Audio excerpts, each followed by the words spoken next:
জুলাইয়ের অবদানের জায়গাটা হচ্ছে আমার দৃষ্টিতে জুলাইতে যেই মামাটা রিক্সায় দাঁড়ায় সালাম দিচ্ছেন, স্যালুট করছেন শহীদদেরকে, ওনারা জুলাইতে অবদান আছে। যে মা রাস্তায় দাঁড়ায় দাঁড়ায় সন্তানদেরকে পানি খাওয়াচ্ছেন, তিনিও জুলাই যোদ্ধা। যেই রিক্সাওয়ালা, যেই সিএনজিওয়ালা বিনা টাকার একটা লাশ ঢাকা মেডিকেলে পৌঁছে দিয়েছেন, উনিও জুলাই যোদ্ধা। যেই মানুষগুলো আপনার আম খাওয়াইছেন, কামড়া খাওয়াইছেন, তারপরে বাদাম খাওয়াইছেন, ঝালমুড়ি খাওয়াইছেন, তিনিও জুলাই যোদ্ধা। যেই মানুষগুলো ভ্যান গাড়িতে করে লাঠি এনে দিয়ে ভেঙে দিয়ে গেছে, তিনিও জুলাই যোদ্ধা। যেই বুড়া মা ইট ভাঙেন, তিনি ইটটা টুকরা করে দিয়েছেন ঢিল মারার জন্য, উনিও জুলাই যোদ্ধা। অতএব এইটাতে তোলা তোলা অবদান ধরে অবদানের আলোচনা করাটা খুবই একটা অভদ্র জায়গা। এটা একটা অর্কেস্ট্রেটেড কাজ ছিল, ম্যাটিকুলাস ডিজাইন ছিল, দেশি বিদেশি ষড়যন্ত্র ছিল। পিটার হাস এটার জনক, এটার প্রমাণ হচ্ছে অমুক অমুক জায়গাতে ফোনে কথা বলছে। সো এগুলো মিলায়া হচ্ছে এই কথাগুলো তৈরি করতেছে। যারা এই এলিগেশন গুলো তুলছেন, এই বক্তব্যগুলোর সোর্সও কিন্তু তারা। এটা কিন্তু কোনো অবজেক্টিভ সোর্স নাই, অবজেক্টিভ কোনো অ্যাসেসমেন্টের জায়গা নাই। তাহলে এখন প্রশ্ন হচ্ছে যে আসলে জুলাইয়ের অবদানের প্রশ্ন কি? জুলাইয়ের অবদানের জায়গাটা হচ্ছে আমার দৃষ্টিতে জুলাইতে যেই মামাটা রিক্সায় দাঁড়ায় সালাম দিচ্ছেন, স্যালুট করছেন শহীদদেরকে, ওনারা জুলাইতে অবদান আছে। যে মা রাস্তায় দাঁড়ায় দাঁড়ায় সন্তানদেরকে পানি খাওয়াচ্ছেন, তিনিও জুলাইয়ের যোদ্ধা।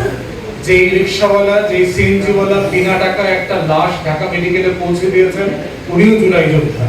যেই মানুষগুলো আপনার আম খাওয়াইছেন, কামড়া খাওয়াইছেন, তারপরে বাদাম খাওয়াইছেন, ঝালমুড়ি খাওয়াইছেন, তিনিও জুলাই যোদ্ধা। যেই মানুষগুলো ভ্যান গাড়িতে করে লাঠি এনে দিয়ে ভেঙে দিয়ে গেছে, তিনিও জুলাই যোদ্ধা। যেই বুড়া মা ইট ভাঙেন, তিনি ইটটা টুকরা করে দিয়েছেন ঢিল মারার জন্য, উনিও জুলাই যোদ্ধা। অতএব এইটাতে তোলা তোলা অবদান ধরে অবদানের আলোচনা করাটা খুবই একটা অভদ্র জায়গা। আমরা দেখেছি ৭১-এর মুক্তির লড়াইতে অথবা যে কোনো মুক্তির লড়াইতে অবদানের আলোচনাটা করে আসলে খুবই স্বার্থপর কিছু মানুষ। আমাদের সবসময় রাজনৈতিক কর্মী হিসাবে আমাদের লড়াইটা থাকে, যে জন্য লড়াই সেটা আসলে কতদূর হলো, সেই প্রশ্নটা প্রত্যেক দিন নিজের সাথে করা, আমার প্ল্যাটফর্মের সাথে করা, আমার লড়াইয়ের সাথে করা, কতটুকু এগোলাম, কতটুকু পিছলাম, কি কি প্রত্যাশা ছিল, কি করতে পারতাম, কি করতে পারি নাই, আগামী যদি কোনো একটা সম্ভাবনার দরজা খুলে যায়, এই ভুল থেকে আমি কি কি শিখলাম, যেটা সেই দিন আমি অবশ্যই করব। সেই জায়গাগুলো হচ্ছে আমাদের তর্কের লড়াই, আলাপের লড়াই। দেখেন আমরা জুলাইতে কি পেয়েছি, 20 বছর পর দেশের মানুষ ভোট দিতে পেরেছে প্রথমবারের মতো। আমাদের গণতন্ত্রের যে ট্রেনটা ছিল, এই ট্রেনটা স্লিপ করেছিল, এই ট্রেনটা আবার তার লাইনের উপরে ফিরে এসেছে। এটা কিন্তু জুলাইয়ের অবদান। জুলাইয়ে একটা অথরিটেরিয়ান রেজিম, একটা ফ্যাসিস্ট রেজিমকে দেশ ছেড়ে পালাইতে হয়েছে। দিল্লির আধিপত্যবাদ, দিল্লির ন্যাশনাল সিকিউরিটি যে এস্টাবলিশমেন্ট আমাদের দেশে থেকে বসেছিল, সেইটার বিরুদ্ধে পুরো জাতি, তরুণরা একমত হয়ে না বলেছে। এবং দেখেন সম্প্রতি গত কয়েকদিনের ভিতরে আলোচনা আসছে একজন মেজর জাহিদ নামে এক ভদ্রলোককে, যিনি যাকে জঙ্গি বানায় মনিরুল হক, এই যে আমাদের পুলিশ কর্মকর্তা ছিলেন, 16-17টা গুলি করে তাকে হত্যা করেছে বাসার সামনে। তার ওয়াইফকে জঙ্গি বানাইছে কারণ সে পর্দা করতো, হিজাব করতো।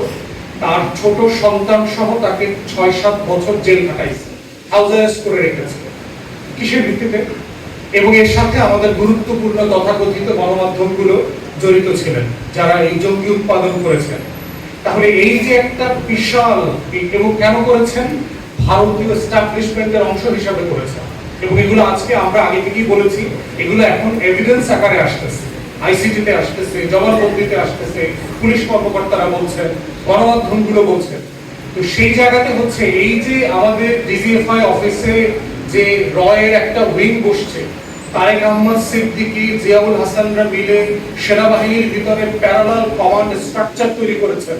রাষ্ট্রের প্রত্যেকটা কাঠামো ভেঙে গেছে। প্রত্যেকটা আমাদের আলেম ওলামায়ে কেরাম হেফাজতের সময় যারা গ্রেফতার হয়েছিলেন, মোদী বিরোধী আন্দোলনে গ্রেফতার হয়েছে, তারা বলেছে তাদেরকে হিন্দি স্পিকিং তদন্ত কর্মকর্তারা একে জিজ্ঞাসাবাদ করেছেন। তাহলে এই যে কাঠামোগত স্বাধীনতা আমরা হারিয়ে ফেলেছিলাম, আমাদের জাতীয় নিরাপত্তা হুমকি তৈরি হয়েছিল, সেই জায়গা থেকে বাংলাদেশ আবার ঘুরে দাঁড়িয়েছে। এখন প্রশ্ন হচ্ছে অনেকগুলো প্রত্যাশা আছে। প্রত্যেকটা লড়াই যেটা করে, আগামী লড়াইয়ের আকাঙ্ক্ষার স্বপ্নগুলোকে বীজ বপন করে দিয়ে যায়। এই জন্য কোন লড়াইয়ের মধ্য দিয়েই শতভাগ স্বপ্ন কখনো বাস্তবায়িত হয়নি।